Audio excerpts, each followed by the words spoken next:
Hi, I'm Tim. Welcome and thanks for logging on. If you love this watch, email me, tmosso@thewatchbox.com. It's in the description below, your purchase and pricing email question line for buying this or any watch you see on any of our platforms. Reach out to tmosso@thewatchbox.com for pricing.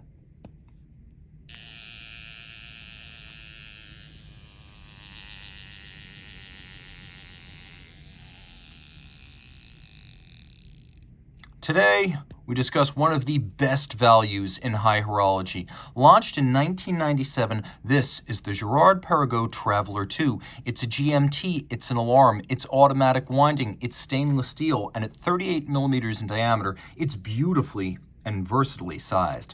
The timepiece has a lovely 13.7 millimeter case band. You can see that's the thickness, 13.7 millimeters, with lovely arcing lugs spanning 47.8 millimeters from tip to tip across the wrist, with a surprisingly forward-looking 21 millimeter spacing between the lugs.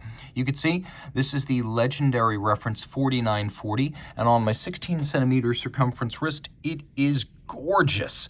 Girard-Perregaux, newly independent, has become possibly the most intriguing comeback story of 2023, along with its sister company Ulysse Nardin, and I will be following it avidly. Its past catalog is extraordinary, and this is from the Macaluso era when Girard-Perregaux arguably hit its modern peak.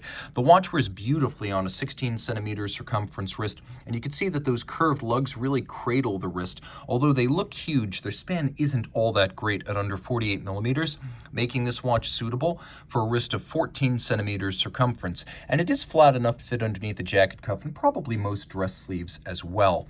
The strap, which you can see is a Girard-Perregaux factory strap, calfskin on the bottom, no crimping, no gouging. On the top, large symmetrical scale alligator leather. Those large symmetrical scales indicating a very expensive cut of the material.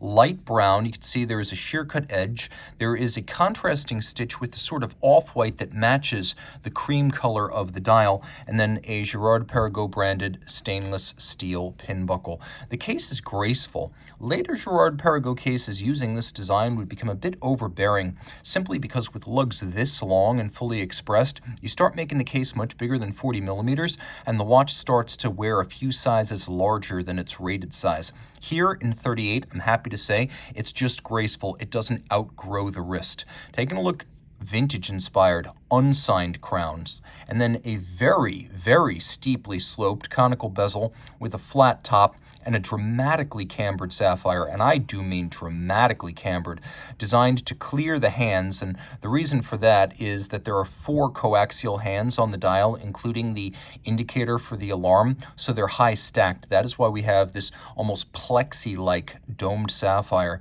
We have a lovely use of two-tone here. The 90s was an era of two-tone watches, and not all of them have aged well, but the use of rose gold elements on the dial of the stainless steel watch looks fresh, handsome, and youthful. We have at center a blued running seconds hand, then a combination of rose gold, cream, blue, red, and black on this dial. There's a lot going on, so let's walk our way through it. The first thing I want to show you is the crown that you use for setting the alarm time. You also use it for winding. Taking a look up at the top, we're going to pull this crown out all the way.